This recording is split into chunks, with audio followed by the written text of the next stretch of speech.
Hello everyone. I'm JD and I'm a PhD student at Texas A&M University in College Station, USA. So, uh, I would be teaching a couple of topics, linear models, and the next one, which is on kernel methods. This time I've taken the liberty to write my own notes. So if you need some further clarifications or something, feel free to raise hand, and I'm sure Sethi sir would be there to be able to let me know if there are any queries. And I would also encourage Dr. Sethi and other TAs to pitch in and help in answering some of the queries. Yes, I'm safe in Texas. Well, they're starting to open the restrictions from today onwards. So let's see. All right, let's start. Linear models, right? So what we're trying to do here is there is a variable, or say, let's say independent variable x, which in this case generally happens to be your data. And then you have to learn a function f, which takes that input and returns an output, or what we say is called a response, right? So we're trying to model y equal to fx, where f should be like best approximation of that function which maps x to y. So when we say linear models, what it basically means is like it has two notions. One is linearity in parameters that it's going to learn, and linearity in data. But as far as I know, and this lecture is concerned, in this case, linearity is to do with data.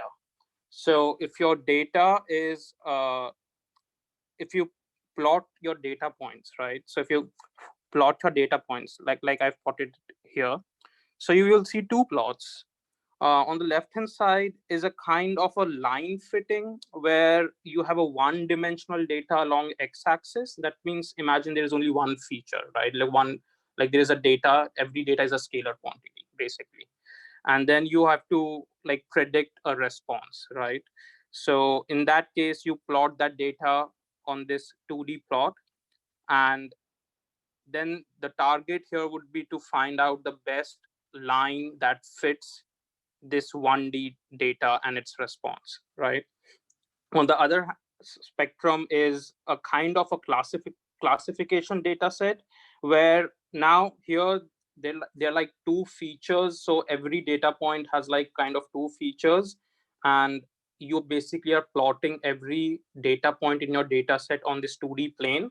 And here your goal would be to find out the separating line which like separates, or it's like a decision boundary which basically separates one class from the other class, like one category from the other category, right? So what we are saying here is it's linear in x. So if you see this equation y equal to let me just go over this. So we have something like y equal to b plus mx, right? So this is an equation of a line, right? So when we say linear in x, so it's an equation of a line if it's a 2D plane, and if you go to a three-dimensional, it becomes a plane, and in higher dimensional, we call it as a hyperplane. So for all that matter, you can think of it as that it is of degree 1 for variables in x. That means you cannot have coefficients like x1 square or x2 square or x1 x2, because we will not consider polynomial as a kind of a linear model. Okay, so we'll consider something of this relationship y equal to b plus mx. So in this case, as you can see, this on the left hand side linear regression, I can represent that equation y equal to b plus mx in a kind of a vector notation, which is 1x and bm, and that can be written in a kind of a compact notation where y is equal to x vector times w vector, right? So this w vector is basically my parameter of that line. So for a line, you have two parameters, slope and intercept in this case. So that is now w vector, right? So I've written the dimensions here. So since it's a two dimensions of or two parameters that you have to learn. So W is 2 cross 1. Now X is special because this X is basically was a scalar to start with, because this is like 1D data, right? But now, because to model this equation into a compact notation, we have to like augment it with a constant one. So now I'm calling that as an X vector, but the actual feature is just scalar. It's just a scalar here, right? So just keep an eye on that. So whatever the value of X bar X vector times W vector would be, it would be a kind of a real value. And that's the whole idea of regression problems, because your output is basically a real value, right? So in this case, y-axis is like there are infinite possibilities that you can have. So in that case, the points have been already arranged for you, and you have to learn this red line, which best fits this plot.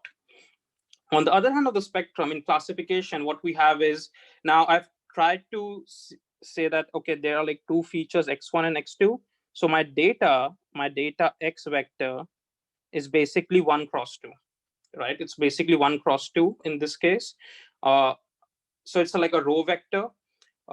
And so every point here would be two features. So in this case, if there's 1 point, so every point here basically is x1 comma x2, right? So this one would have its own x1 comma x2. This one would have its own x1 comma x2. It's like that, right?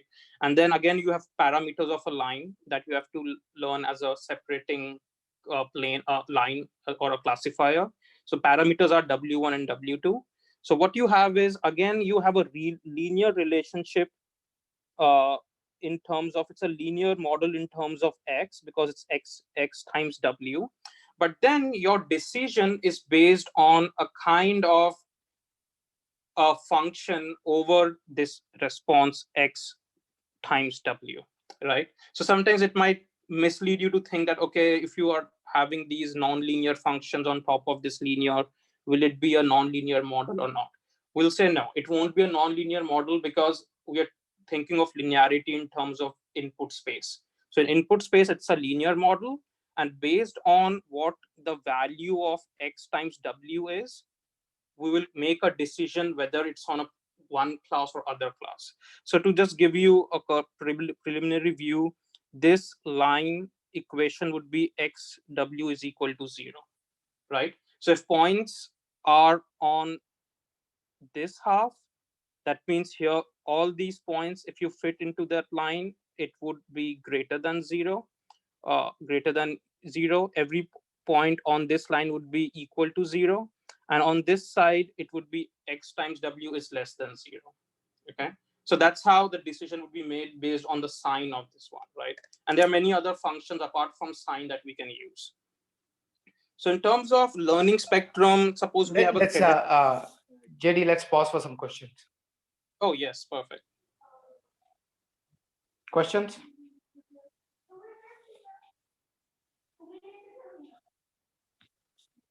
Do I see any hands up?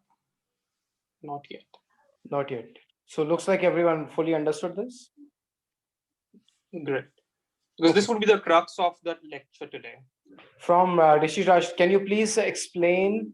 Can you please make the cursor visible? It is helpful to follow. Cursor. Yeah, actually, sir, hello. Yes. Actually, sir, I meant that when JD is marking the figures, if the cursor is visible, then it will be very helpful. Like actually, I was not able. Suddenly, there is a mark from like. Oh, so that feature, I'm not sure if there's a, because right now if I have to scribble anything, then it would show up like. Yeah. Suddenly there is a mark on the screen. If there the cursor is visible, then it will be helpful to follow the. So I'm using my this stylus to write on that iPad. So okay, no problem, no problem. So that's why it's not possible, I think, by technology. I think. Okay, no problem, no problem. Okay, but thank you for your feedback. I will let you know, like, look at what side of the page where I'm scribbling.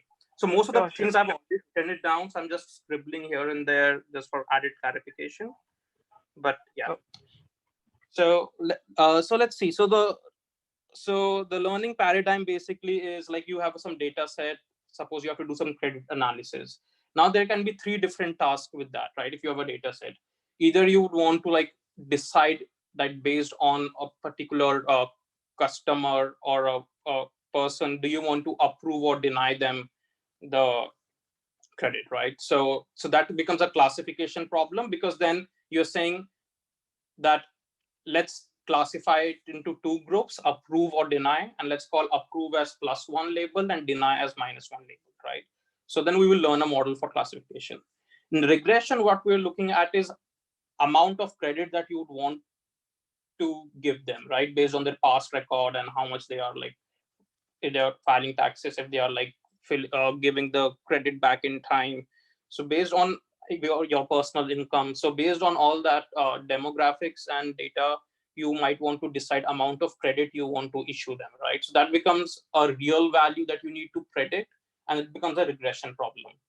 And finally, there's a logistic regression. Basically, it falls under the realm of classification, but the name has a regression. So don't get confused there. So we'll go over that again.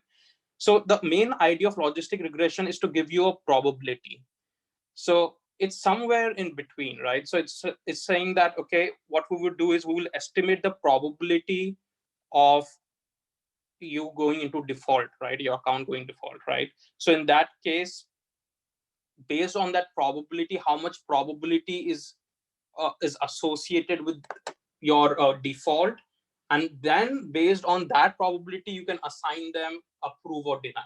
So it's like you are estimating a probability, but then that probability can be used to classify it into one class or other class. So it falls into the classification paradigm. Okay, I think there are questions. What is W1 and W2? So all these W's in, so let me just talk about the color coding. Everything in red, like W's would be in red. So those are the parameters of the model. So that means those are the parameters of this line, right? So in that case, so this would be also like, I won't call it as M and B here, because this line would cut it in a different way, but it's like a parameters of a line, which are like two. There are two, you need two parameters to denote a line, right? But if it helps, consider them as B and M. I hope that answers your query. So that was all about, so now let's go into higher planes, right? So suppose now in this case, I have a linear regression problem, but now it's on a 2D data set. That means I have feature X1 and X2 rather than one feature in the previous diagram. So here there was only one feature, right? So now in this, it's like a multiple dimension, or we say multivariate, because there are multiple variables or features of X. And based on that, you have a Y response along the Z axis, right? And then you are now, instead of learning a line, you are learning a plane, right? So in a 3D plot, you learn a linear model, which is called as a plane. And then you find out, okay, what plane. So then based on that point, you fit that plane and find out a measure of minimizing a loss based on that, right? We'll talk about that. In terms of classification, now this is a kind of a 3 features. So we saw an example of 2 features before. So here in classifier, you have 3 features, and then the data is linearly separable, because you can just create a plane that cuts through that 3D space, and above that plane, everything is red, and below that plane, everything is yellow, right? So in that case, you have that linear classification. So again, if you see the models now, there was a query earlier. Now see, there are like 3 parameters, because to construct a plane from geometry, we need 3 parameters to denote a plane. And again, for linear regression, or let's say linear regression with 2D data, again, I'm constructing a vector, which is augmented with 1. So I'm on the left-hand side. And then X1 and X2 are the 2 features. So why is Y equal to -1 in classification? Well, in classification, it's up to you. Mostly we take it as 1 or 0, like 1 for one class and 0 for the other class, or you can take it as 1 or -1, right? So they're like, you have to take a binary value, right? Or true or false, something like that, right?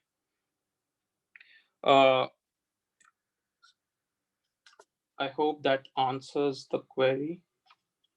Okay. Okay. What if more than 2 classes are there? Well, you can model multi-class classification as a group of binary classifiers. So if you say apples, bananas, and oranges, what you can do is you can think of apples versus not apples, bananas versus not bananas, and oranges versus not oranges. So these multiple binary classifiers and together can make it a multi-class classification, right? So that's how you can think of it. So now you can see the vector notations, right? So W is now 3 cross 1. So it's a column vector. X is 1 cross 3. So this is only one single point right now. So whatever equation you're seeing, there's only one data point, for example. So that's the equation of one data point. Slowly, I'm going to take it into a data set where there are n data points, and then you would see matrix notations coming up, right? So now let's start and discuss linear regression, right? So linear regression, let's say xi vector is the ith data point, which is from the data set, and it's a 1 cross d vector, right? N is the number of data points you have in your data set. D is the dimension of every data point, right? So it's a d-dimensional space. So we have seen example of plots in 1D input linear regression, then 2D input you had a plane. Now it's a d-dimensional. And yi is a scalar value, which is a real valued response for ith data point.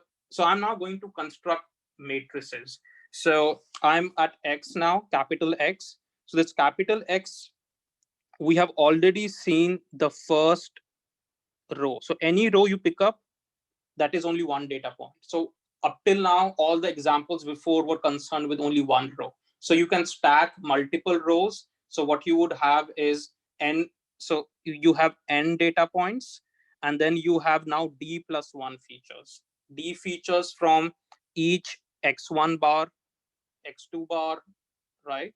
So this width is d, and then you have a constant one. So you have d plus 1, right? And y is just a column vector n cross 1, which is the predictor response, right? So it has all scalar quantities. So now our goal here in linear regression is now we are no longer interested to fit y is equal to b plus mx, because that was just for one dimensional data. So now a more general form of that linear model that we are going to fit is for any input I, yi is equal to this linear combination of features. So what we have here is, if you see carefully, I have picked up an ith row from this capital X, and that ith row, I have written it as and opened it up, right? So what I have done is I have W0, which is, you can think of it as the like b in your y equal to b plus mx, right? Intercept. And then you have coefficients. Now the parameters become the coefficients of this equation, and your features of the data are basically xi1, xi2, and xid. So there are total d plus 1 terms here in this equation. Along with that, what I have included is there's a kind of some error which goes in while you are measuring those values, right? So all these values are coming from some measurements, right?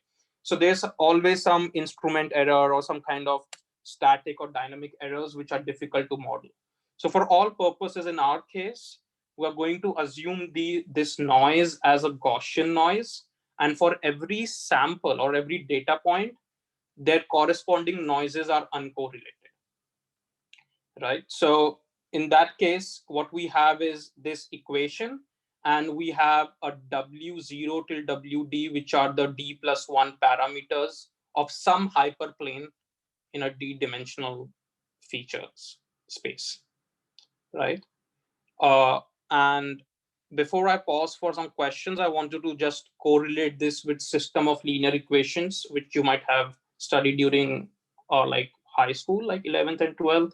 So it's basically a system of linear equations where what you do is now you write this equation of yi n times for each data point, right? So it would be like equation below equation below equation. So that would be modeled something like this.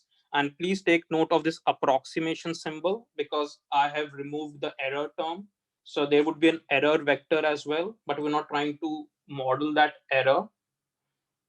So we are going to learn, that's why we are going to learn a best possible fit or find out this best possible set of W's, which would approximate that function and give us a value which is same as what we are observing, y1 to yn.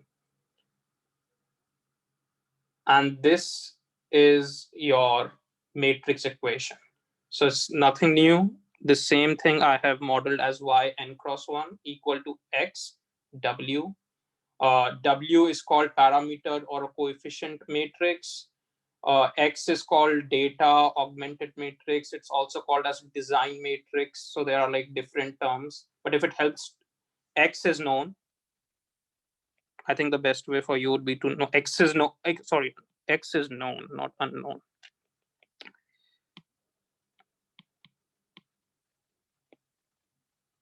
So X is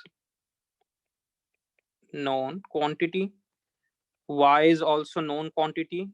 So all these blues are coming from the data set. Red W is something we have to learn. So the linear regression goal is to find the best fitting W that approximates the relationship between X and Y, and which basically means solve a system of linear equations where there are n equations and D+1 unknown variables. So before I proceed, I would just open the floor for any questions so far, if you want me to like go up, or there are any questions you may ask.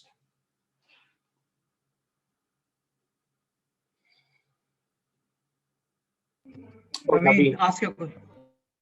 Yes. Sir, so here W means they are the weights we are assigning to each of the data points, right? No, we are not assigning weights to each data point. That's a good question you brought up. What we are doing is we're assigning weights to every feature of that data space. So you have this X, which is, this X is basically n cross D+1, right? So the columns, all the columns are basically the features, right? So if you ignore the first column, which is a constant 1, the remaining D columns are basically D features. So we are trying to find out that out of these D features, which features are more important to help us predict that value, because there would be kind of weights given to these features. Suppose if you have like that credit score, right? So you have your age as a feature, you have your bank balance as a feature, you have your let's say your occupation as a feature, you have your previous if you're paying your credit on time every month, that as a feature. So out of these, and then probably you have a feature of what's your mother's name. Now you can quickly see that, okay, how will mother's name be affecting my this credit score, right? How will it affect my credit score? So, but you don't have to worry about that in the first place, because when you fit the model, ultimately mother's name would be assigned a lower weight, which basically means that it has less influence on that output variable. So basically you're trying to find out the weights of those features, how much each feature is influencing, so that it affects my target output. Is that clear, Naveen? Yes, sir. Thank you. And one more question I have. Mhm. So you said it will be assigning weights to each of the features, right? It will be done internally, or we have to do it like trial and error method. How is that? So this model weights are unknown to start with, and that's why it's a machine learning problem. The machine learning problem is to estimate or learn these weights to the best possible fitting line or best fitting hyperplane. Okay. Yeah, thank you. So we will learn techniques of how to represent this as a machine learning problem, and then what are the algorithms to learn these weights. Okay, sir. So you can think of weights as weights for different features or dimensions. These weights are comparable only if your features are all normalized to the same scale. So if one feature has a very different range than another feature, then the weights are not comparable. So that's why you have to, for linear regression, it's a best idea to normalize with zero mean and unit variance. Okay. Thank you, sir. So if we understand correctly, so if I understand correctly, so all the columns of the data set are the features. So when we get the data set, we clean the data set, normalize the columns, and all those do one-hot encoding. And after that, when we put that in the algorithm, it will automatically, is it going to automatically take those weights, or I mean, create weights for each column automatically, or we'll have to manually do that? That's the learning problem. You don't have to do anything. You have to just learn. Right. You have to just run an algorithm, an iterative algorithm in some cases, which you're most familiar with. But in Right. linear regression, it's special because you can learn it analytically as well, like through just one direct equation. But Perfect. W is So something that needs to be found out. That's the whole idea. What are these red right. W's? These are unknowns. Exactly. And basically, we don't have to do anything. We just put that, plug that data set into the algorithm, and Right. it will create. And in R, if we if we create this kind of one equation or something in R, we could see that there are some 3-star, 2-star, 1-star on some of the variables, the features. So it will tell us automatically that what is the most important one, what is the second most important one, just numerically point of view, not from the subject matter point of view. So in Python also, can we do similar? Can we see something similar? Like, I think in one of the tutorials or assignments, there is a kind of a data pre-processing where they try to estimate which are the most important features, Right. right?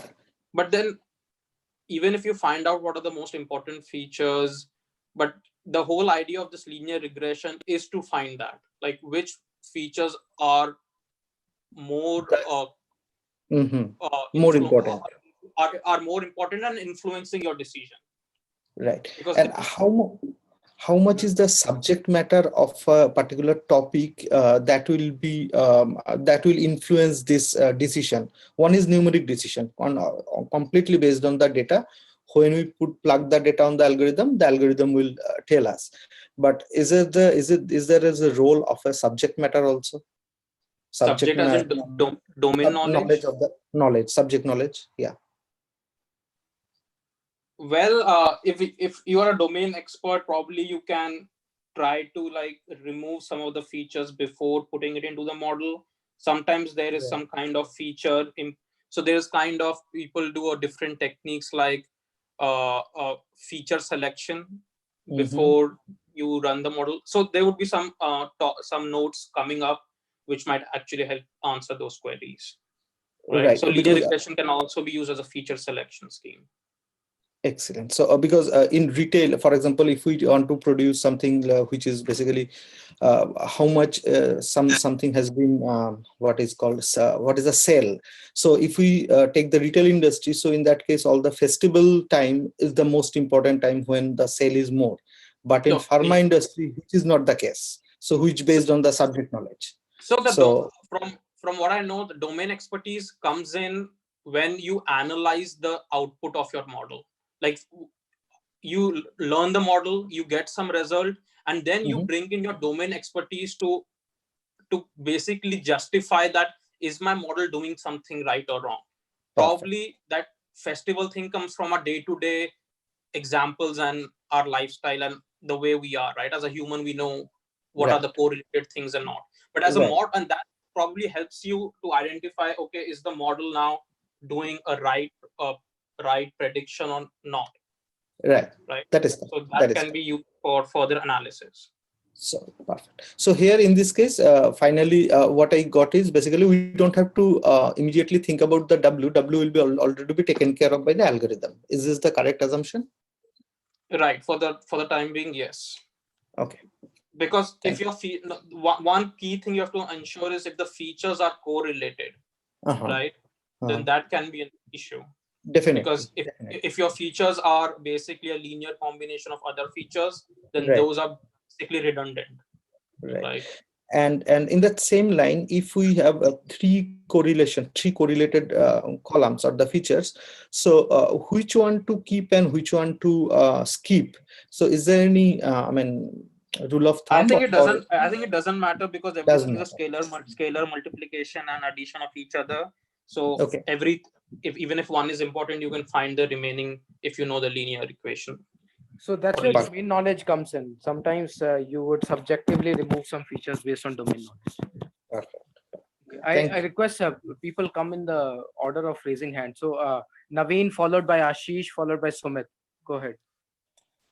So my question is, if you see like, since we are solving a system of linear equations, right, and we have this when we'll be using the inverse thing down there, right? Hold. Yeah, those are the next few. Yeah, so we have this dimensions should be lesser than the number of records. So it is because if you solve a system of linear equations, then the number of variables should be either equal to the number of equations or should be lesser. Only then we can compute the solution to those equations. So the next two pages are basically discussing those. I've not gone over that yet. Sure. Yeah, thank you. Let me know if there are still queries after that pages have been taught. Sumit. So my question is that once we get after learning the weights, the W vector, so these basically, if lower the value, it will imply that those features impact are of lesser value, right? So suppose if you want to do data minimization, so we can ignore those features which have lower weights, right? Can we? Yeah, if their coefficients are like after feature scaling and normalization of the features, if you get a low weight, that means then you can tell your customer that, okay, that does not impact your variable, so you can drop it. So these are the insights that you get after going over this, right? That means you know how the model is behaving. So model is interpretable in this case, right? When deep learning, when you say model are not interpretable, that's the basic reason why it's not interpretable. In this case, you can interpret the model based on the weights. You can find out which features are important and justify your output value. Oh, okay. And just the person previous question, it was asked similar lines. So invariably n will be much greater than d, right? Ideally, yes. That is the last case with which we will proceed with the learning algorithm. Okay. Thank you. Ashish, did you have a question? I already asked the question. I think I'll wait for a couple of other slides. Okay, so this question came up that, okay, how about all these dimensions, right? So just let's recap. X is n cross d plus 1 and W is d plus 1 cross 1. So case 1 is what will happen if X is a square matrix. That means your number of data points is basically equal to d plus 1, right? So in that case, if X is a square matrix, then X is invertible, right? If you have good data set, right? So make sure that data points are not repeated. Like if you just create one sample and duplicate it, then it's bad. It's all rank. There's an effect of rank, which is low rank in this case. But in this case, if X is a square matrix, then X would be invertible. And assuming data points are linearly independent. So in this case, data points are linearly independent, not the features. That's basically what I was saying, that make sure you do not have any linear combination of 2-3 data points creating a new data point. So if that is the case, if X is invertible, then you simply have W equal to X inverse Y. There's one step solution. You just solve that equation, and whatever value you get after X inverse Y, that is your weight, right? But one demerit of this is you are exactly fitting the data, right? So your data would be exactly fitted. So in this case, it won't generalize well when you bring in a new data sample. So in this case, you probably have to regularize it or subsample the data into training and validation, and then learn it on training and test on validation, right? So it has its merits and demerits, okay? Case 2 is what would happen if your number of features is more than number of samples. So X will have that structure, okay? So X would have this short and long structure, which is n cross d plus 1. And that basically means fewer data points than feature dimensions, which basically is less equation and than unknown variables. So there are less equations than the number of W's you have to learn. So from system of linear equation, there are infinite number of solutions possible because it's an underdetermined system. So if you have infinite number of solutions, or if you have infinite number of those W vector that you can put on those equations to get the Y. So what you have to do is that idea of feature selection comes in. Either you collect more data so that it's at least comparable to d plus 1, or from that feature you try to do a feature selection by using some other algorithms and then start to do linear regression, right? And then there would be also means to regularize it to make it more generalizable on unseen data points. Now, the final case is what would happen if it's long and tall, right? So it's n is greater than d plus 1. So this is the case we are most interested in for the time being.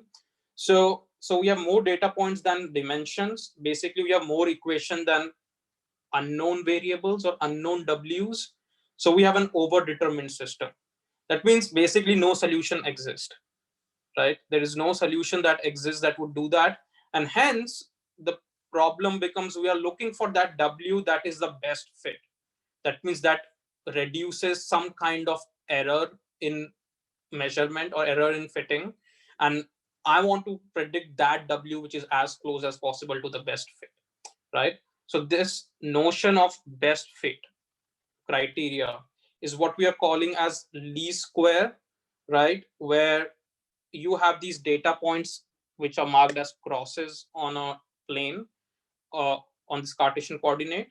And then red line, suppose, is some kind of your linear line which is fitting that model. Now, you don't know if it's a best fit or not. So what is the criteria for best fit?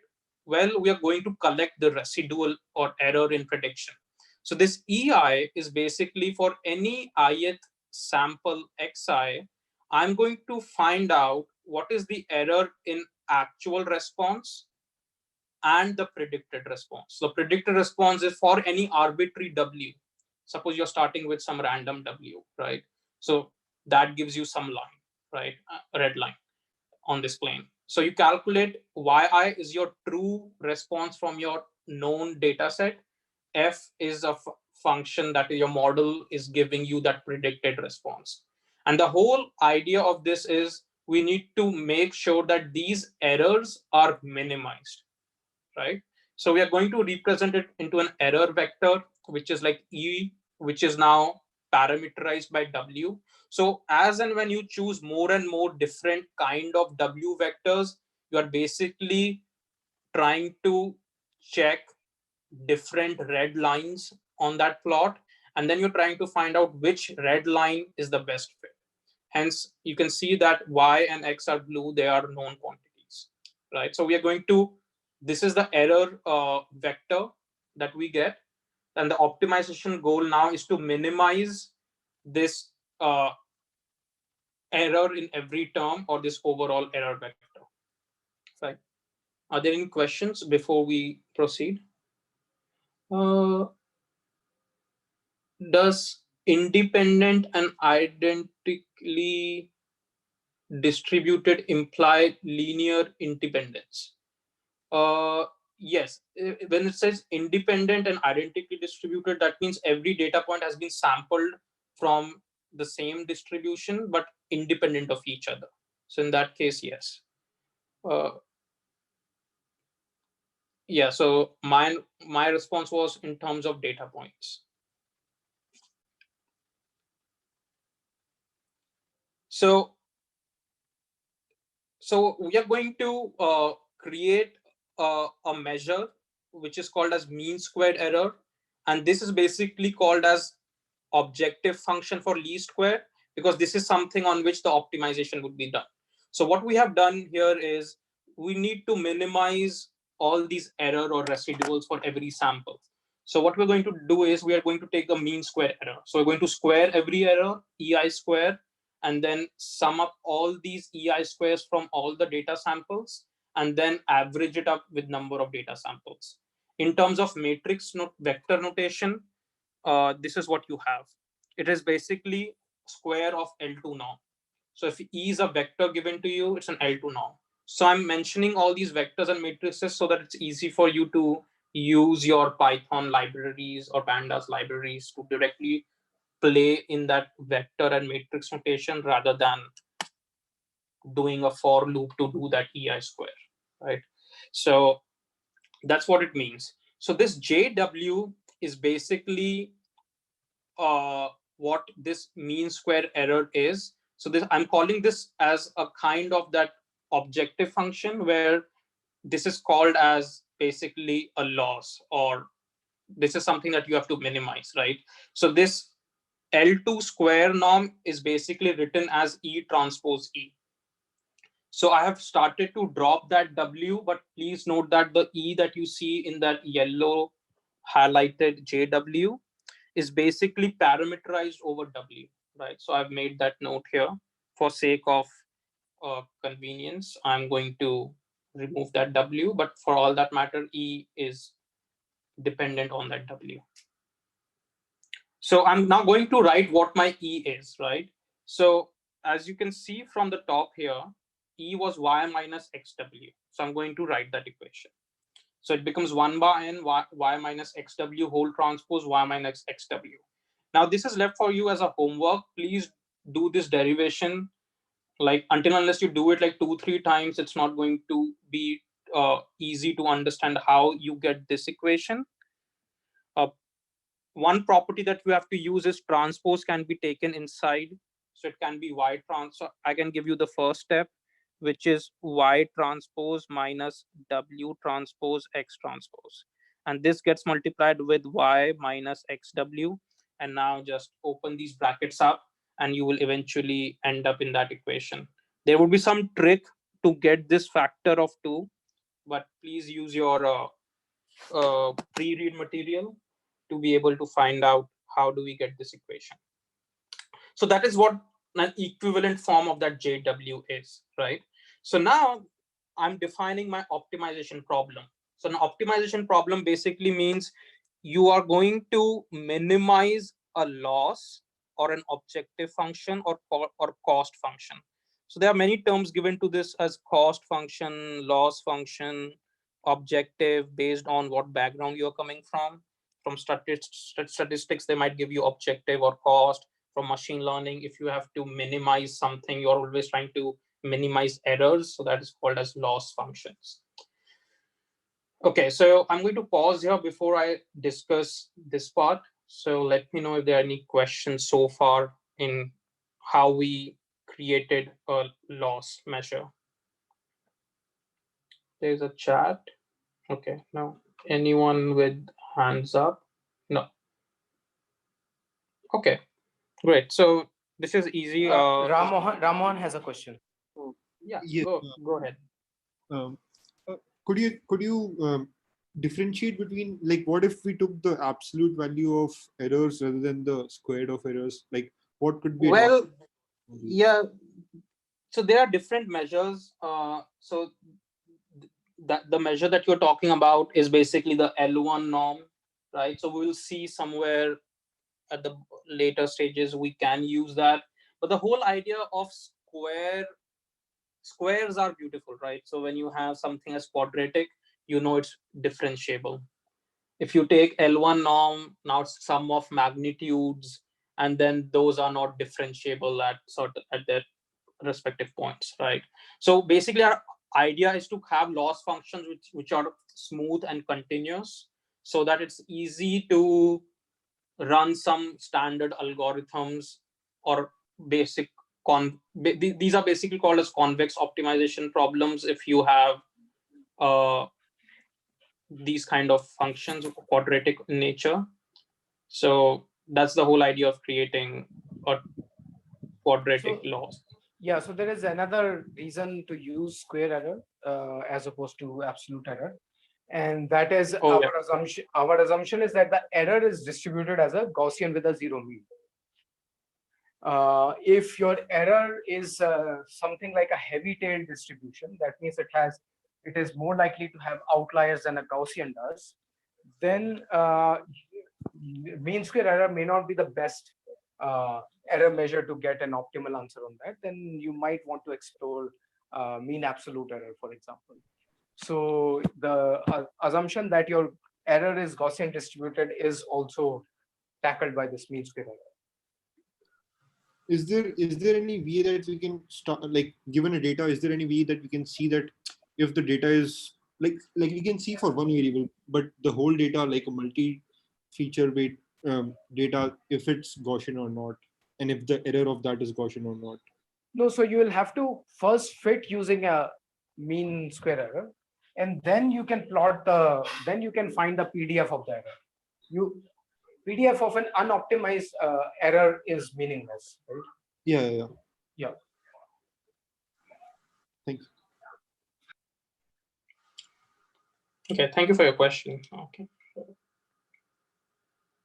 Any other questions? So, yeah, I was talking about this E transpose E, right? So this is basically quadratic in nature.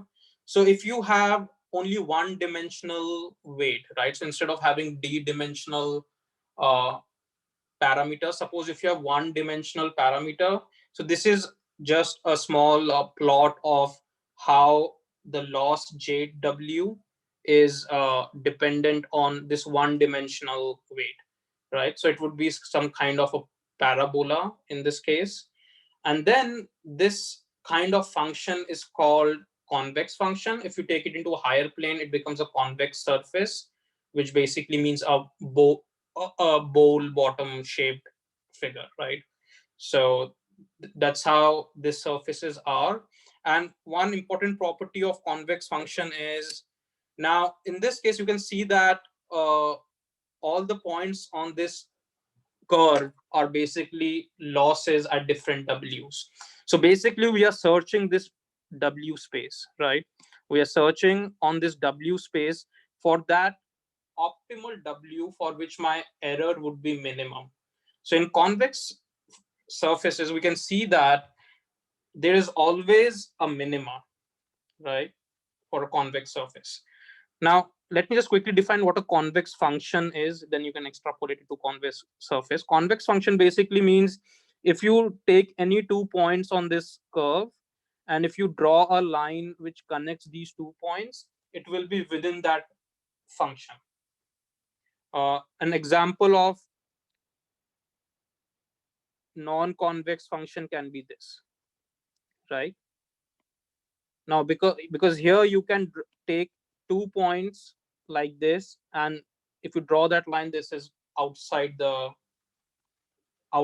surface, right? Outside this region, which is covered by this surface, right? So it is inside. So here you can see that there's always a minima in terms of convex functions or convex surfaces, and that minima happens to be the only minima. So in this case, we say that the local minima is always the global minima, and that is ensured. So if you can design your loss functions to be convex, you can be rest assured that there would be a minima in that loss, and the value W star at which that minima happens is the optimal W. right? So now what we have done is we're trying to represent that same error, that equation that I asked you to derive from here to here. Now I've put this extra term on the left as an optimization problem. So you have to minimize this loss parameterized on W, right? So if you have this this equation, what you have is, with linear regression and least square fit, there's an analytical solution which exists, which basically exploits the convexity of that loss function. Now, if you see that loss function, what is happening here is, if you may recall, that for any function to find the local extremas or any extremas, right, or what we call as these points where there is a peak or a valley, right? So on those cases, what we have is, if we take the slope of the tangent which goes through that point or goes through those extremas, that slope of that tangent would be 0, right? So you can see here that if I create a slope on the right hand side, that slope is positive. As I go down this curve from right, so right now I'm trying to go from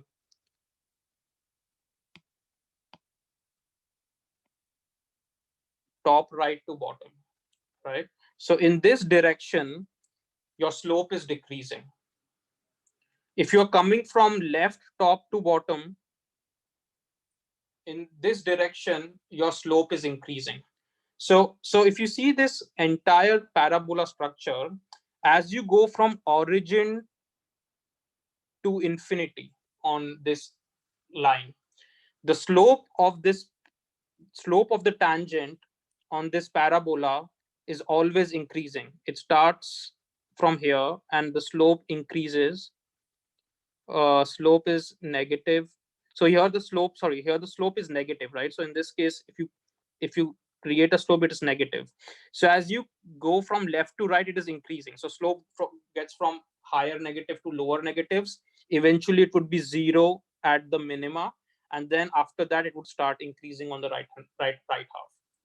So for convex function, what we say is, we need to do this: dj by dw is equal to 0. Once you do that, you will get that point where you have a minima, because there's only one point where that tangent would be 0. Slope of the tangent would be 0. So that's what we're trying to exploit here. So we know that loss function is convex. So we are going to find that optimal W star for which delta J is equal to 0 vector, right? So in that case, if you create your gradient on that J, right? So you can take the gradient inside. So all these triangles are gradients with respect to W. So there is a gradient associated with each term. Now Y transpose Y does not depend on W, so its gradient is 0, right? Now, to find the gradient of W transpose X transpose Y, there are some properties from matrix cookbook, the references. So if you have something like W transpose B vector, derivative of that is B. So in this case, X transpose Y happens to be a vector.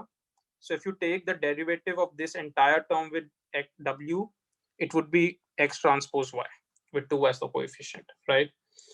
For the second one, again, there is a formula which basically means, if you have like W transpose AW, where A is basically a matrix now, then if you take a derivative of W transpose AW with respect to W, it would give something like A plus A transpose times W. So in this case, A happens to be X transpose X. So since A happens to be X transpose X, so you can say that A plus A transpose is basically X transpose X plus X transpose X whole transpose. And you can see that this is same as twice of X transpose X, just because the way the A is, which is X transpose X. So we can write it as 2X transpose XW. And then when you equate it to 0, right, what you get is what we call as normal equation in least square fitting, right? So this is called normal equation, where the coefficient of W is now X transpose X, and then you have X transpose Y on the right hand side. So finally, you can see what equation we are getting and try to correlate it with the equation that we had from a square. If your matrix was a square matrix, right? If I can quickly show you what we had this term where inverse exists, right? W is equal to X inverse Y, where X is a square matrix. But now for case 3, my X was no longer a square matrix. It was a rectangular matrix. So in rectangular matrices, inverse of rectangular things doesn't make sense. Inverse always is for square matrices. So through this optimization, what we have done is we have created X transpose X, which is now a square matrix. And we have taken inverse of that. Now it's coming from the derivation, right? X transpose times Y. Now this coefficient of Y, which I have underlined, which is X transpose X whole inverse X transpose, is something called a pseudo inverse of X. Because X is a rectangular matrix, its inverse does not exist, right? So this is called as like pseudo Monroe's inverse or pseudo inverse of X. So in your Python library there might be a function like PINV. I know there's some PINV probably in MATLAB or something, right? So pseudo inverse is something that you can use for X, and that's what this is computing. So you can estimate W star is equal to pseudo inverse of X times Y. So if X is rectangular, it would be pseudo inverse. If X is a square, it would be pure inverse, X inverse Y, right? And this formula is contingent upon if that inverse exists. Now, we can say that that inverse exists, but it's not always true because your sample points can be such that your matrix might not be well conditioned. So this is a notion on matrices for numerical stability. Well conditioned basically means the ratio of your largest eigenvalue to your smallest eigenvalue, right? Should not be very high. That means they should not be very far apart, right? In that case, we say matrices are imbalanced or it's ill-conditioned. So we have to ensure that X transpose X is like it's well conditioned, and like X is actually well conditioned so that X transpose X minus raised to power inverse exists. Ideally, this is not the favorite way of doing it. The best way to do this, if you're using an analytical solution, basically the textbook ends here, right? Basically, this is what you will have as an analytical solution. But in actual implementation, what people do is they create more numerically stable representation of this equation. I can quickly just tell you what people do.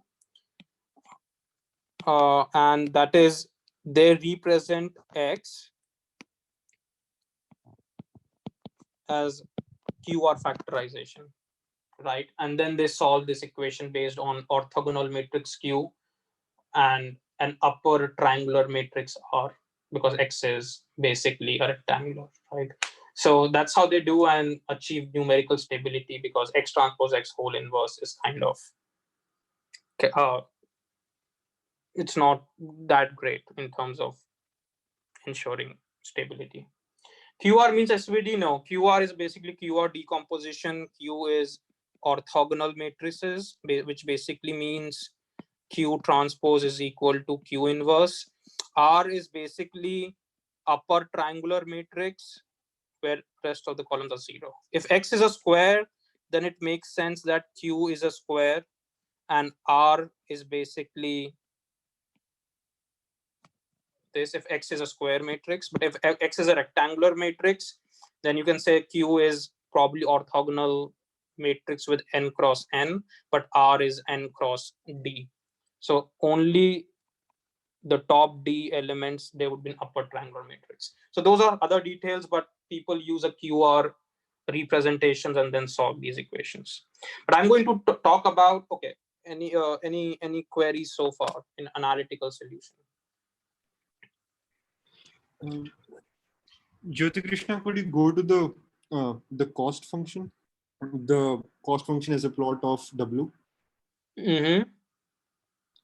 Yes, yes, this one. So I was trying to understand. Do we ever get this function in practice in reality, or is this just for demonstration purposes? Because it's hard to imagine how we could plot JW for every value of W, and that too continuous. No, JW is a surface, and it's a reality because we took JW as a mean square error. The moment we took it as a mean square error, that equation that function became quadratic in nature. So any function which is quadratic is a convex optimization problem. Yeah, I got that. So what I think I'm not able to explain it properly. What I'm saying is, let's say so W is a matrix, right? W is a vector. Yeah, let's say W. Are you talking about visualizing this surface on higher dimensional Ws? Let's say in 1D, let's say in this example, it's a vector, right? It's a vector of some dimensions, right? No, in this example, it is only one dimensional. So it's if you see this axis, which is the bottom axis, yeah, I've stated it's only one dimensional. If you go to higher dimensional, it would become a kind of a ellipsoid, like open ellipsoid in terms of parabolic nature, right? So in this case, this is your J, this is your W1, this is your W2. Yeah, so what I'm trying to say is, so you would have to plot this figure, you would have to compute cost for every change in the value of W1 and W2, right? Well, in this plane, there are only two W1 and W2. So this kind of plot would be used for a line, because for a line, I need two parameters, slope and intercept, which is W1 and W2. So for that, I can visualize. And the moment you go into higher dimensions, it's difficult to visualize. Okay.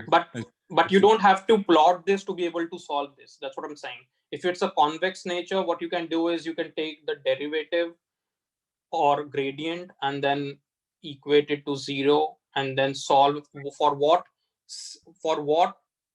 vector W does your gradient equal to 0. Yeah.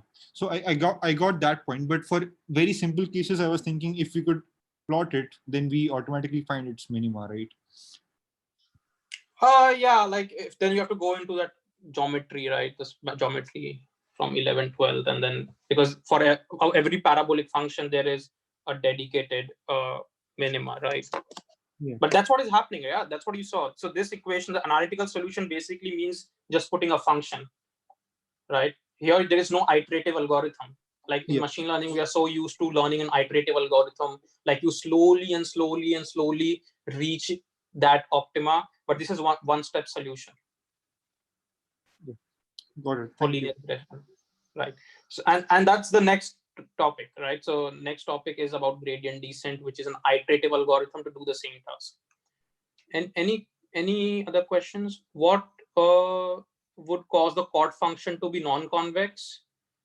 That depends on the loss function, right? For neural networks, it is non-convex, right? Because the space is something where there is no unique point where you can go into and solve it. So there are two things, right? So the loss function, even for neural networks, can be the loss function itself, just the loss function itself, can be convex, but because the loss function acts on not only the final neurons, but also on what is computed by previous neurons. For the previous neurons, the entire function becomes non-convex. The classifier, the feature extractor stage. So if you have convex functions, right? So addition of two convex functions, if they are multiplied with positive constants, then you get another convex function. I believe if you multiply two convex functions, then also you get a convex function. But if you add two convex functions where one of them can have a negative weight, then you no longer have the guarantee that it's going to be convex. And that's what makes neural network loss surfaces non-convex, because you have negative weights. Ashish, your question? Yeah, my question is, even though we arrived at the analytical solution by mean squared error, but if we would see y equal to mx, and if we multiply both the sides by x inverse, where x into x inverse will be identity and y into x inverse will be equal to the m or the solution matrix, like the weight matrix basically. So both of the things are same, or is it different? So if you see, this is exactly as a square matrix formula where W is X inverse Y, but because here X was rectangular, we call it as a pseudo inverse. So it's something like pseudo inverse, basically some notion of inverse of data matrix into predictor variable is the answer. Now that notion can be pure inverse if X is a square, or pseudo inverse if X is a rectangular structure, the data set. So we can arrive to this analytical solution by both the ways, right? By multiplying both the sides by x inverse, and then if it is square, then we just get pure inverse. What is your starting equation? Yeah, for example, y equal to mx. Y equal to mx is my starting equation, right? Y then equal I to just x. yeah, and then I multiply both the sides by x inverse, so it becomes y into x inverse equal to m. So m is our weight matrix, right, which we are trying to compute, and okay, if x inverse, you have y is equal to xw, then you are doing multiplying by x inverse on left sides of both the sides, basically x inverse into y, yeah, and x inverse into x, yeah. So if we do that, then it also like makes us reach to the same point, right? No, because if x inverse exists, right, then it's fine, or if it doesn't exist, we simply take it pseudo inverse. Yeah, but the whole point is x inverse will not exist here because x is a rectangular matrix. Yeah, I mean, the point is, generally if x inverse exists, right, then like if the matrix is square, then it's fine. If it doesn't, then we take the help of pseudo inverse, right? So we can simply, so basically what we are showing here is w is equal to some question mark into y. That question mark, I'm guaranteed, is related to data. It can be x inverse or it can be x transpose x whole inverse x transpose. So this is pseudo inverse in case x is rectangular. If x is a square, there is no need to go for pseudo inverse because square matrices are invertible. So you can directly use x inverse. Okay, yeah. So my question basically was that we can arrive to that answer both the ways, right? Like multiplying both the sides by x inverse, also by no, I'm not sure about this one, because for me, if you're taking x inverse, then are you doing case one where x is a square matrix? I mean, in general sense, basically try to encompass all the cases all together. No, x inverse will not exist for rectangular. That's what I'm trying to say. Okay, yeah, okay, get it. You cannot multiply with x inverse if x inverse doesn't exist. If it's not a square matrix, you cannot do that. Yeah. Okay. Thank you for it. It's clear now. Yeah. Okay. Thank you for asking. There's some questions on the chat. How did we compute a constant b from wx plus b as we keep optimizing w? Well, remember that extra one that we had in this x vector? That was that magic we did. Where is that? Even let's go here. See here, or even here. So my w, the first element of my w is basically b. And my data set has to be augmented by a vector of ones as the first feature, if you want to say.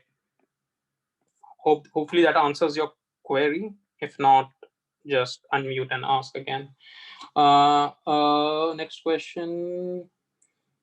In practice, is gradient descent used or the above vectorized solution you have given? So as I told about that issue of x transpose x whole inverse of numerical stability and all that, right? So even though gradient descent will be slower in, so here's the catch, right? Sometimes if you see what I know of, and Dr. Sethi can correct me in that aspect. So if you see this x transpose x, let's see the dimension of x transpose x, right? This matrix is basically d plus 1 cross d plus 1. So you're basically computing an inverse of d plus 1. So order of d cube is the inverse. Now if this d happens to be very, very, very high, right? Suppose it goes to 10,000, then computing this inverse is not a great idea in terms of time constraint, right? So you might as well want to use gradient descent, where you start with some random W and then you try to slowly approach that optimal W, right? But for some of the toy examples of small data sets, it's advisable that if your number of features are low, probably try the analytic solution, and then you can see that the analytic solution would be same as the gradient descent one. But it actually depends on the feature size. Yeah, that's right. So basically, any matrix inverse, if the matrix size is n by n, then the crudest way will give you order n cubed operations. Yeah. Smarter ways will give you order n to the power 2.7, which is also pretty bad. Yeah, and generally you don't do inverse. You never do inverse. You always do some kind of LU decomposition or Cholesky decomposition to compute those inverses. Like, so you never do a hardcore inverse. Never do that. So, but yeah, you have to see if your time is a constraint like this. Also, another benefit of gradient descent is the gradient descent can be parallelizable, right? So you can make sure that, okay, some data points are being processed by one machine, other data points are being processed by the machine, and they're parallelly doing that and meeting at one point where they sum them up.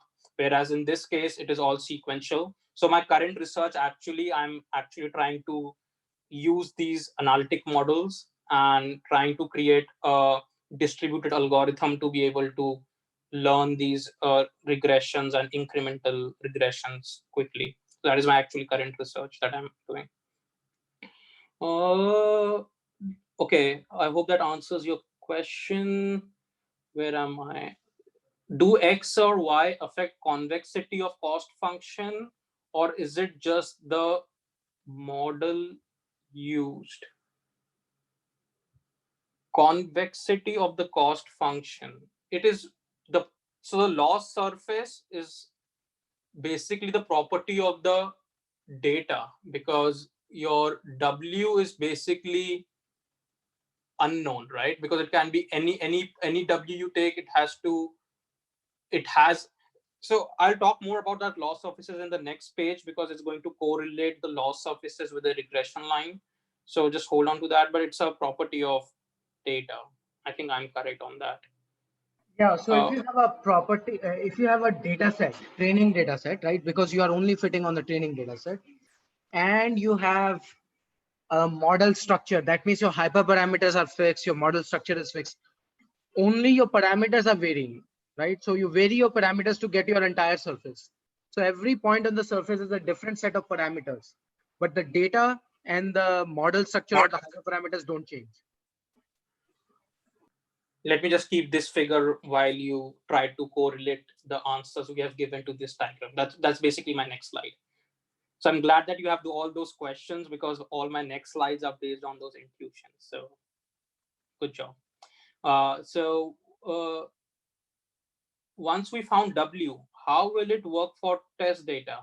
Oh, once you found WC, what was the earlier equation? Y equal to W, Y equal to XW.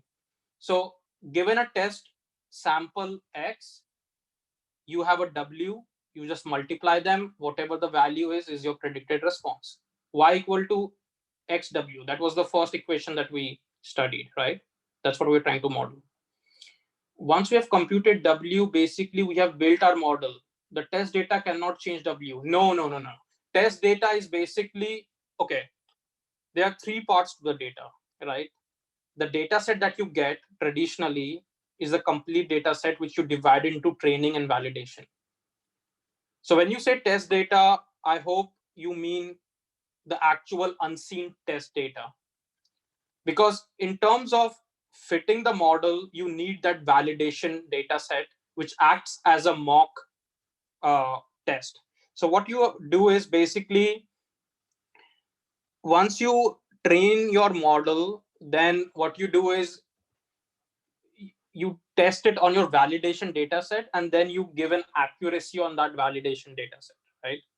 So your W is basically dependent on how you train in your training sample. And the insights from your validation data set can probably influence you to do a kind of cross validation to find different parameters of the model or hyperparameters of the model, right? But in this case, I don't think there is. Will there be a need? Yeah, there can be a need, right? Because you can decide to do a k-fold, k-cross validation, and then based on what your actual training data set is, like 70% of the data set that you're training on. So your W would be fitting those points. Now, if you in the other iteration, you take another 70% random data points.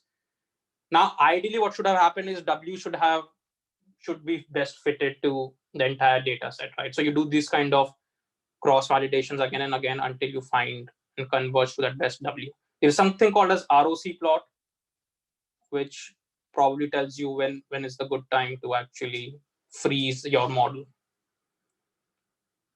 In general, of our data set contains a large amount of rows.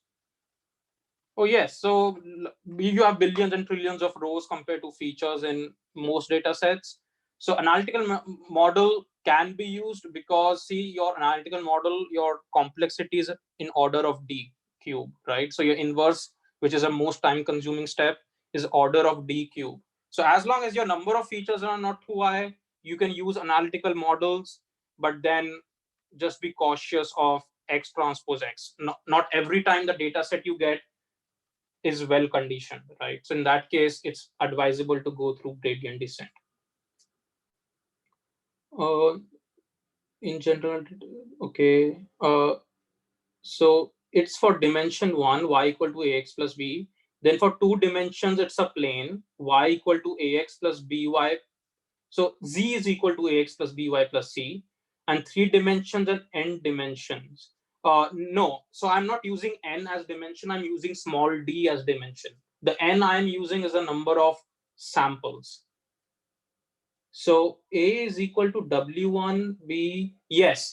Basically, when you're saying AX plus BY plus C is equal to Z, that A, B, that X, Y, those X's and Y's are basically my W1 and W2. A, B, wait a minute, A, B, no, yes, you are right. A, B, and C are weights. X and Y's are basically my features. You are right. Kasina, in practical problems, when we compare a tree-based regressor, okay, I think Dr. Sethi, can you take that question? I don't think I would be able to answer the tree-based regressors. So in practical problems, when we compare tree-based regressors and linear regressors, which are better?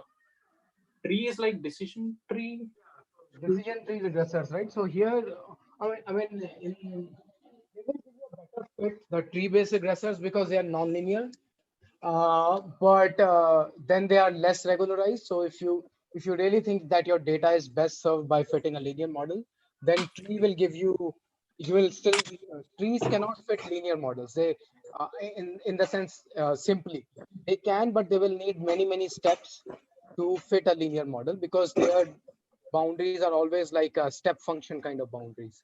Also, there is something called as Occam's razor, which tells you that if you have same kind of performance from these two different models, choose the most simple one. So probably you would start with a linear regressor and see before you jump on to other more complex models. Right.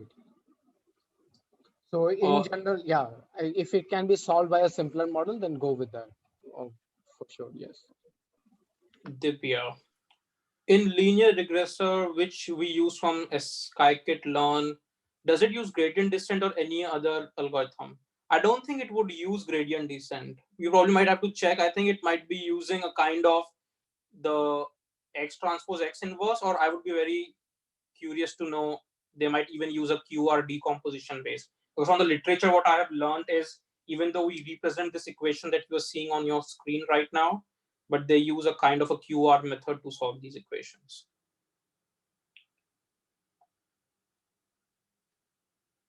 What exactly does well-conditioned data mean in context that exists if data is well-conditioned? Well, it basically means if you take eigenvalues of the data, right? So if you list all these eigenvalues of a data, so in that case, if you pick up the maximum eigenvalue and the minimum eigenvalue in terms of magnitude, that ratio should be not too high, because what that means is, what the intuition here is, it is about numerical stability, because a slight change or fluctuation in your data point can negatively impact your prediction. So you don't want that big range in terms of error if you slightly change your data, right?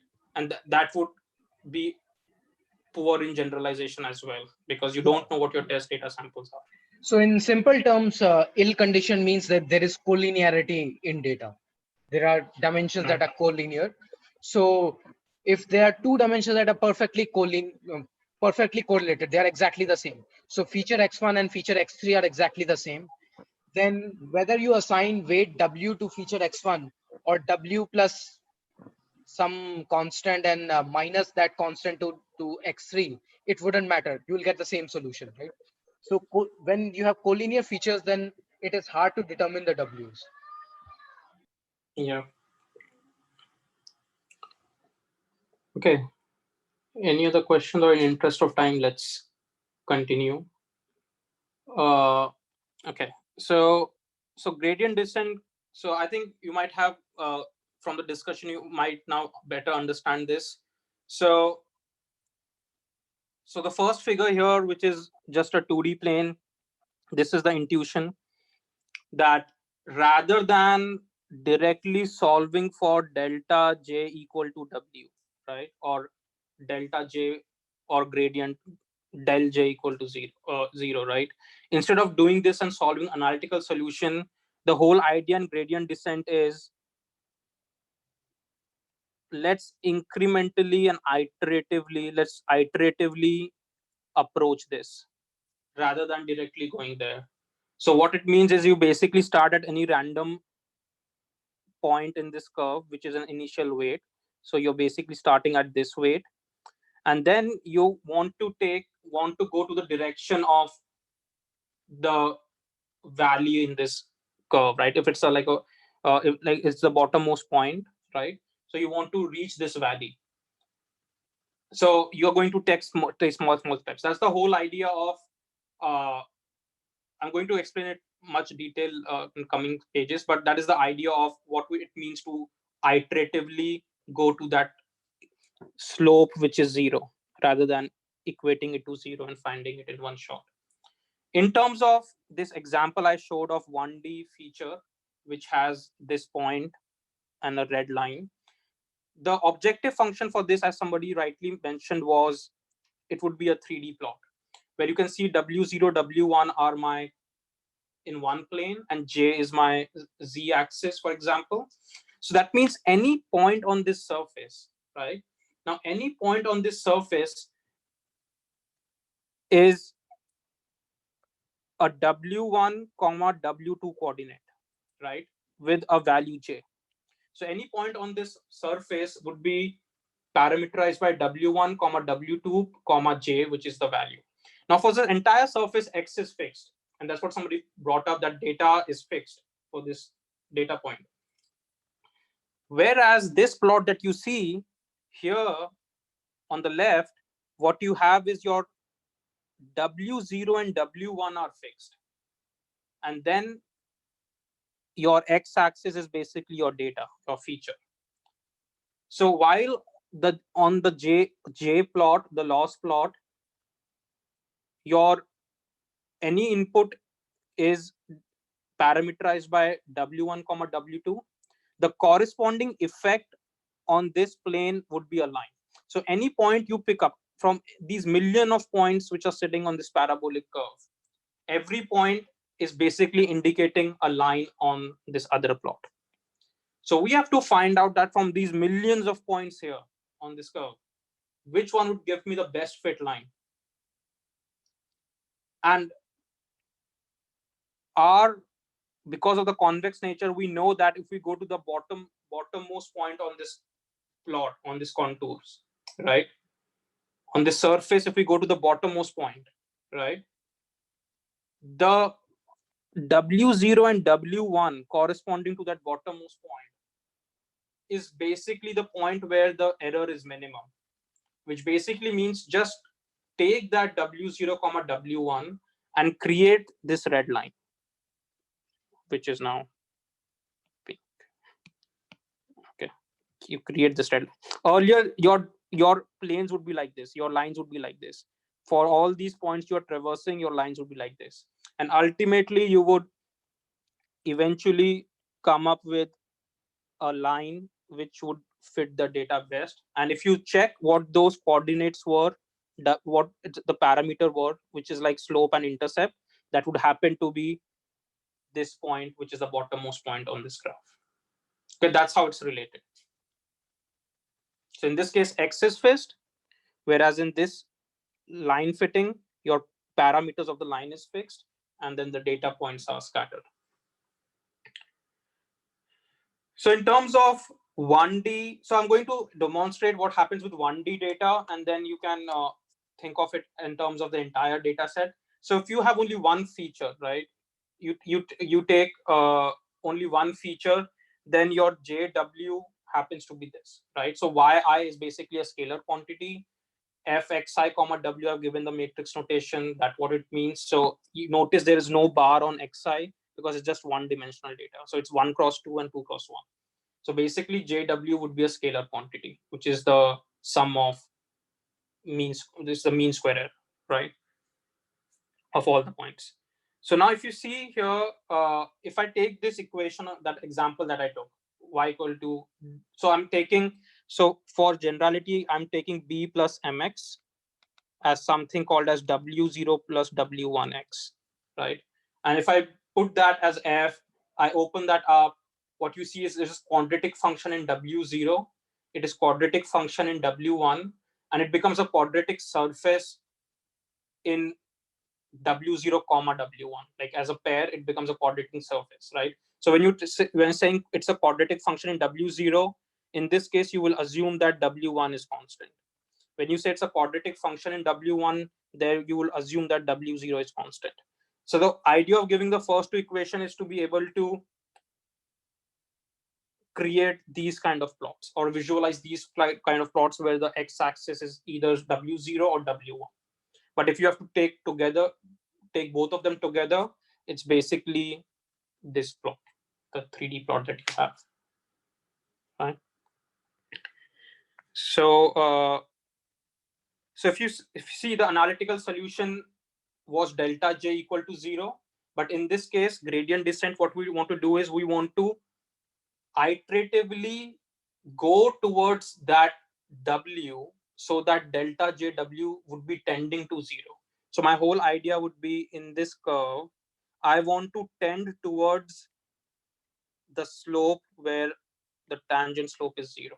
So anywhere I start in this plot, anywhere I'm starting is a random w for w0. Let's say it's a plot for w0.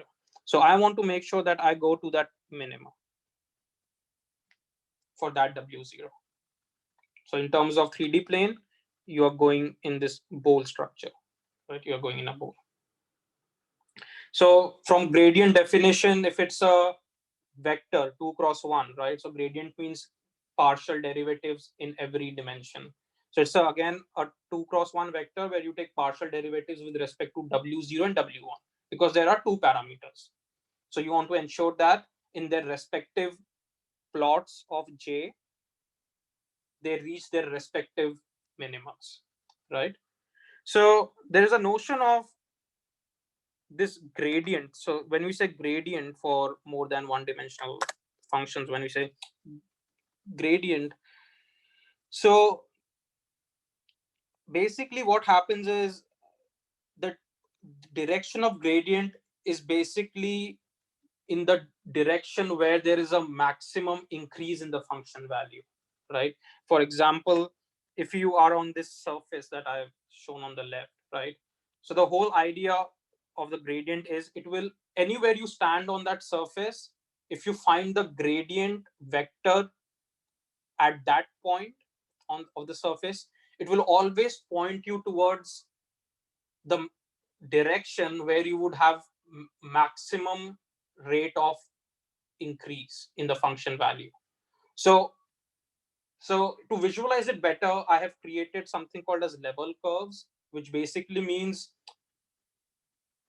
on this 3D plot, take any level j and just cut a plane on that, right? So the projection that you get is basically concentric circles, which basically means if you have a torch light from the top and there's a torch and you project it on the surface, so all these contours would be level surfaces. So you can assume that on this right hand side surface, you're watching this parabola from the top view. That means you're looking straight into the parabola, right? It's same as if you have a bowl, right? A bowl with your plate. If you look at the bowl from the top, so at every curved surface, you're taking this curve. Yeah, I think this diagram can probably help you understand. You're taking all these curves. So these are all become these concentric circles, because if your point of view is from the top, if you look here, it would be a set of concentric circles, right? So in this case, every surface has the same value, which is z. So suppose my z here is 1, here z here is 4, z is 9, right? So my z is 1, z is 4, z is 9. So in this case, this is basically equation of a circle, right? Because if I say this parabola is w0 square plus w1 square, this surface, right? Then in terms of level sets, level curves, you have that every point in a circumference is at the same value, which we call as equipotential levels. It's at same potential, right? If you have an electrical background, you probably might appreciate that, but it basically means every point here has the same value. So if you are standing, and they're like infinite level curves. Are level curves and contours the same thing? Level curves, contours, contour. I think contours are this contour. This might be technical. Dr. Sethi, do you want to pitch in?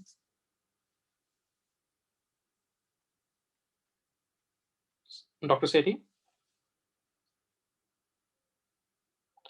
Okay, what I feel is level curves is just another name of saying contours, because here you're saying when I'm taking all these sectional views, these are all contours along the surface, right?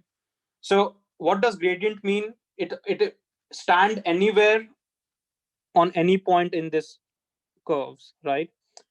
Gradient is standing at that point, what is the direction in which you would see maximum increase, which basically means you have to go radially outwards in this plot. If you do not go radially outwards, then there is always a component. So suppose you don't go radially outwards, you go like this. So there's always a component of that which will take you along this tangent, which is bad, because you want to make sure that you are never close to the same value that you are. So if this is a game, your entire task is to move to a next level which has a maximum value. So what is the best way to do that? To go perpendicular to each surface. So that is what the gradient is. So gradient always points to the direction where you would get the fastest increase in value, right?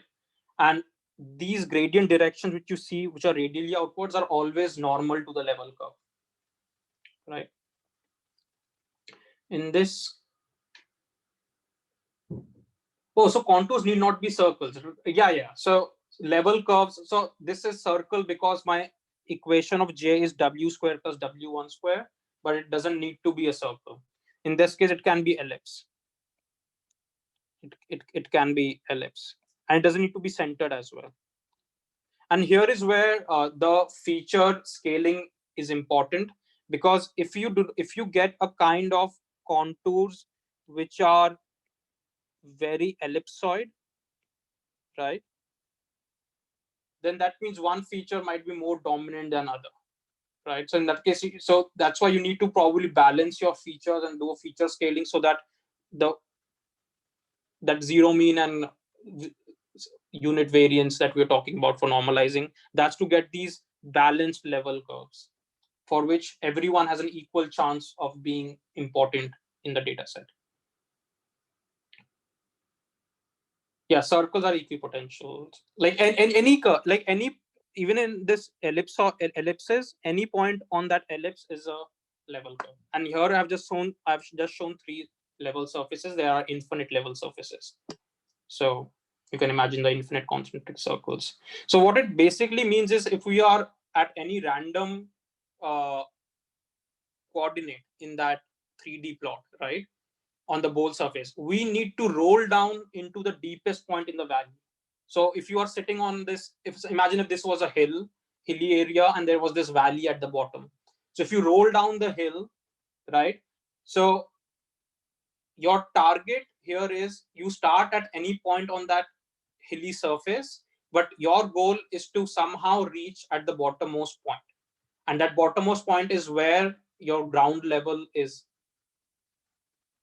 You have your ground level, right? So that's where your J is minima, your loss is minima.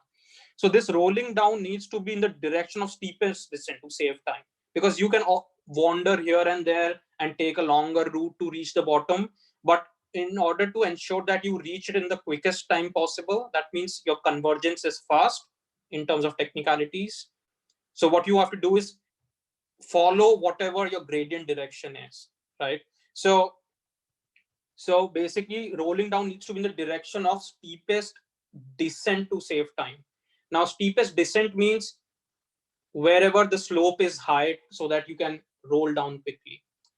So this was all in terms of 3D plot. In level curves, what it means is we need to move from outer levels to innermost levels until we reach the center, which has the minimum value. So if you see this concentric levels curves, in this case example, origin happens to be the point where this function value is minimum, right? But ideally it will not be, because it would be somewhere shifted here and there in the coordinate. That was some example that I took. But so in level curves, we need to move from outer levels to the innermost levels. Now that's the job, and we have to do it in the quickest time and the shortest time, shortest time it takes. So as you can probably see, when we were discussing gradient, we were talking about going radially outwards so that okay. So we were talking about going radially outwards for maximum increase. Well, if you might have guessed it correctly, if we just follow that same direction but reverse it, if we say this is the direction of maximum increase in value, then the negative of that direction is the direction of maximum decrease or maximum descent, like fastest descent possible. So you have to roll down quickly, right? So what you have to do is to follow the direction of fastest decrease. Well, there is nothing called as direction of fastest decrease, but gradient, which is a mathematical quantity, is a direction of fastest increase or rise in value. So probably just, and since gradient is a vector quantity, you just take the negative of that gradient and you would be approaching towards that bottommost point where the slope would be 0, right? So in this case, if I have this plot, you can see I can start either from the right hand side or the left hand side. In this case, the gradient is, if you are at this point, which is this black circle which is shown here, which I'm coloring it as red. Now if you're standing on this slippery surface, and if I ask you that which direction should you go so that you get the next highest value quickly, well, you will say that let's plot this tangent, and wherever the tangent takes me on this direction, I would know there would be an increase, like a delta increase. Well, if I ask you, if you're standing at that point, what direction you should go so that you reach the lower value at the shortest possible time, well, you say same tangent but now follow in the reverse direction, right? So if gradient is the direction of maximum increase, reverse or direction is the maximum descent. So you can see that you can stand anywhere on either of those sides. You can start from any initial weight. ultimately you would need to follow the reverse of the gradient, which will ultimately take you to this point. Question: is cost function always gives a convex shape or not? Why is it so? No, cost function is not convex shape. Convex shape is designed here because we are taking mean square error, which basically is doing y minus wx whole square over x I equal to 1 to n. So because my loss is mean squared error, it is a quadratic loss, and all quadratic loss are convex. But cost function cannot necessarily be convex. Like as we discussed earlier in deep learning models, there are some, because in the objective loss function, there are some terms from the previous feature extractor stage which make it it doesn't make it convex. It will be surface, it will be like this, which has local minimas. So you can see here, all these points are local minimas. The global minima is this one. The beauty of quadratic functions or convex functions is you have only one local minima, and guess what? That happens to be the global minima. But in this example, as you can see, this is local minima, this is local minima, but this is global minima. So this is not a convex surface. So you might get stuck here, but your aim is to reach here.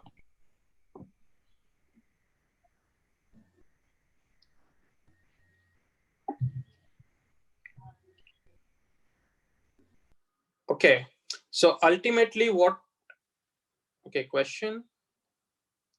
Does gradient descent work on? Yes. Well, gradient descent, what it's doing is it's not exploiting the convexity, right? Because what we are doing is we are taking these small nano steps in the reverse direction of gradient in the hope that we would reach a minima. So in this case, the plot I have drawn here, if you are standing here, right? Now, the gradient descent might take you to this local minima where the slope is 0, and you would be happy that I have reached the minima of the loss function. So let's parameterize it with that value. But then your model accuracy and everything would be bad. Validation error would be bad. Everything would be bad. Why? Because the global minimum of something somewhere here. So in that cases, we have to make like gradient descents more robust so that they can jump across these local minimas and eventually land here. Can we take some questions? Yeah. Satyajit and then Saurabh. Yeah, sir. Sir, how can you make sure that the gradients is decreasing for every iteration here? Well, for every iteration, see, in every iteration, I'm not gone to iteration yet, but at every iteration, see what is happening. At every iteration, you get a new W. That means you're at a new point in this bowl, right? Yes. So at every point, so gradient is a quantity which is defined at every point in that curve. And Yes, sir. what it means is, if you're standing at that point, where should I look, which will take me to the next higher value at the quickest time possible? And you just go opposite to that. That means you're going to a lower value at the shortest possible time. Maximum rate of decrease. Okay, so in the left hand side also, the when the ball will come down, then also the slope will be decreasing only, right? But in the negative sign. So in this case, think of what the definition of gradient is. Gradient basically means, show me the direction of gradient is, if I'm standing here, where should I go next? Well, gradient means rate of direction of maximum increase. So I would draw a tangent. Wherever the tangent is pointing upwards, I would go in that step because I want to go up so that the value increases in J. That is what my gradient would do. So if I take the opposite of that, I would land up here. Yeah, so look at the blue point, right? So if your gradient is negative, so you are taking a step towards the left if you want to increase the function. And the negative of the gradient would be taking a step towards the right, which would be decreasing the function. Okay, got it, sir. Yeah. The So negative, positive. Yeah. So you are So you are moving in W space, not JW space. You change W and then you recompute JW for the new W. Yeah. So basically, this is what you are happening. From W, you are going from right to left from here.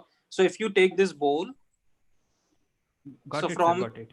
here you're going like this. From here you're going like this till you reach this point. Yes, sir. Yeah. Thank you, sir. Yeah. Okay. Any other questions? My question is like, JD, when we do it computationally, we rely mostly on convergence part to be done by iterations. Like when I want to find the minimum cost or J, I look for the weights which are converged upon minimum number of iterations. So my question is, how to find these iterations to really minimize to really find the cost which is minimized at that point of time with idle weights. Well, that's what the notion of gradient is, because that's the best shot you have in terms of reducing the function. Gradient by definition means maximum direction of maximum increase in value. Negative means maximum decrease in value. So that's the best shot you have. So how do you find the iterations in that case? Minimum number of iterations in that case? So you need to iterate until you see that any change in W is not affecting your JW, right? Because ultimately, see, this is the sweet point you are tending towards. As I mentioned, delta W should be tending towards 0. So you're tending towards this point, right? This minima, right? But you will never reach that point. Exactly. Yeah. So at some point you would be at such a small, small space in the neighborhood of that point that any new iteration will not yield an appreciable loss in JW, because it will be something like 0.00004. If your loss value is 10 raised to power -6, you are not going to do until you reach exact 0. So you will just say, oh, 10 raised to power -4, -6 is fine by me. So I would just stop my iteration there. Okay. Fine. So your loss value will never be 0. It will be tending towards 0. As you increase the number of iteration, the cost will tend towards 0. Yeah, fine. So, JD, I'm sorry. Go ahead. Yeah, go ahead. Oh yeah. So JD, my question in general, I think there is still a lot of material to be covered, and we are closing to 2 hours. Yeah. So should we split this topic into 2 lectures? Like I don't mind, but it depends like how everything, because everything is like a domino effect, right? So I don't know how. Yeah, I know. I mean, but that will probably have to be. So what topics are left after this? So this is gradient descent, like deriving it. Then we have gradient descent algorithm, which people might know. But then there is regularized linear regression. Right. Then there is logistic regression. Right. Yeah. And then you have SVM also, or no?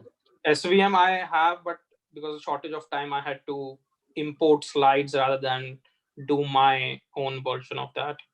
I see. Okay. So I have slides for linear SVM.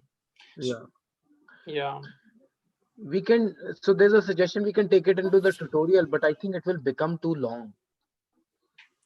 Because this topic I think had a lot of important topics. Yes. I don't know, like if I went more in details, I hope students who are here probably understood every part we did right till now, rather than we rushing into it. But if you guys are okay, let's split it up. But then probably we might have to use a buffer day, which is in between machine learning and deep learning, if everything gets pushed by a day. We can do that, yes. Yeah. Tutorial is generally it take only 1 hour, so we can extend that. So we take rest of it tomorrow. So can rest of it be covered in 1 hour?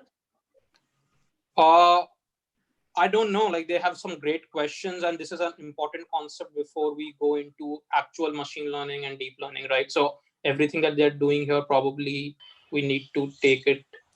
But I think next next topic, as in next lecture, you want to cover this remaining half or the SVM kernel methods as well? So I was, so kernel method, is that a small topic? I don't know how you have prepared it. No, I'm not started it yet. But yeah, kernel methods, I think kernel methods will be just 1/4 of this material that I have here. Okay. So let's cover rest of it tomorrow. And if we can't get to SVM, then we will cover SVM in the. So can I send you these slides, because tomorrow I have another appointment at this time. So I would send you. So my notes are complete till SVM. Okay. Just maybe proofread it, and then you can take a stab at going over these notes in tomorrow's. Okay, sounds good. Sir, maybe you can also upload it on the website so that it would be like we can once. Yes. I think the way I have designed it, it should be self-explanatory if you're following it. That's why there are so many it is actually self-explanatory, so it would become easy for us. Okay. Yeah. So if you guys your pre-read material can be to read over these slides so that it's easier and to maybe do a self-study before the next class, so that you come with more questions, so that Sethi sir can go quickly over these and basically solve your queries. I think that would be a good. Yeah. Maybe whenever there is sometimes constraint of the time, questions can be taken on campus wire and the content can be covered. Like if there is a constraint of time sometimes. I think that would make more sense, because things get quite lagged when there are so many questions, and the level of questions also varies, right? Sometimes they're relevant, sometimes I they're tend not. to agree on this. We can cover more questions on campus wire and actually concentrate more on content part over here. Yeah, because there are like different levels of expertise in students. So some of them probably people might even know all these topics and they were hoping to go to advanced topics. But yeah, that's how it becomes difficult. But I'm at least glad that those who asked questions probably fully understood till this part.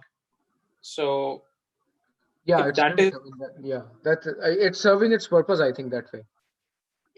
Yeah, because these are core concept, guys. Like if you do not understand loss functions, gradient descent, then come deep learning, NLP, and all those advanced topics. Yeah, everything would be based on these core concepts. Yeah, but I think interactivity is good. I mean, that was one of the purposes of visions of this course. Otherwise, there is a lot of content already available. I think the fact that you can ask questions, like my personal way of teaching here is also like questions are first. Like that is the personal interaction that you're getting. Apart from that, as Sethi sir said, there are like tons of resources online. Like my notes are inspired from like 4 or 5 resources at place. But yeah. So what program is this? Is this Mac specific? Will I be able to open it? Oh, I will convert it to PDF and send it to you. So these would become PDF pages. Okay, fantastic. Yeah. All right. Okay. So all right, guys. Any questions on the material so far? Yeah, I'm here. Let me know, or I would keep an eye on campus wire. And we can delay the assignment because that's not that difficult. So tomorrow, Dr. Sethi can cover this in the assignment time. Like assignment has like 2-3 questions. One is to implement support vector. One is to implement linear regression. I don't think that would be challenging for you. So materials would be important. Okay, sounds good. Okay, guys. Thank you so much. Take care, and I'll see you on kernel methods. I think that would be on Monday. So, yep. Ram Mohan, you have a question? Sir, actually, I wanted to make a suggestion or a request, if possible. Sir, could you please, if it is possible, share the slides one day before the actual lecture happens, so that, like, if it's prepared already. Yeah, so many times we are doing it at the last minute also.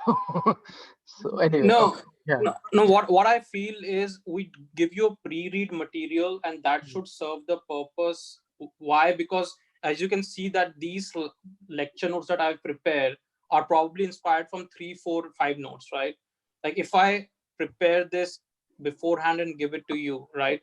Then probably you would stick to this and not go over the pre-read material. So a pre-read material is mostly something where we have been inspired to do our own presentation. And yes, we are doing it because this is a volunteering thing. So I don't know if I had a lot of time this week.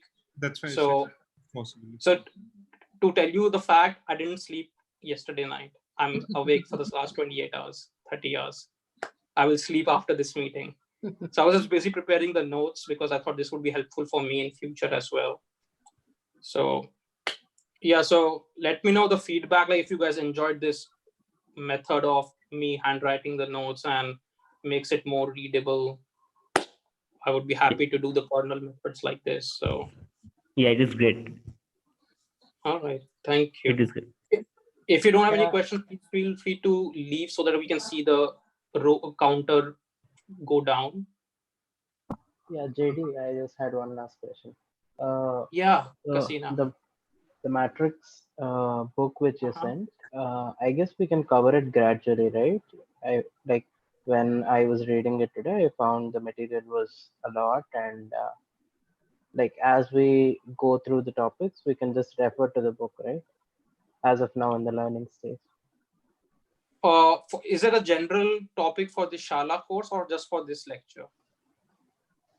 Just for the entire course, because the book involves operations on matrices and it's required for the entire course. Oh, for the matrix cookbook? Yeah, matrix cookbook. Oh, I think there is just one small portion which talks about derivatives on matrices and vectors. Yeah, so I know that book is very long. Nobody reads that book completely. It's only when you need something you look it as a reference material. But there is a small section which talks about the properties. Yeah, fine, sure. Prasun?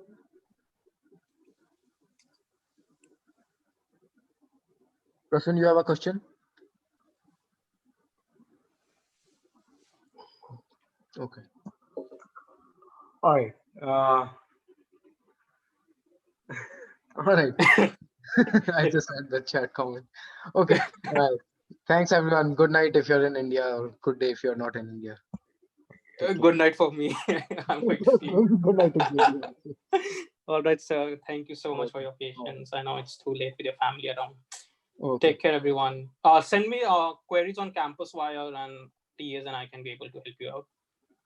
Take care. Bye-bye. Bye.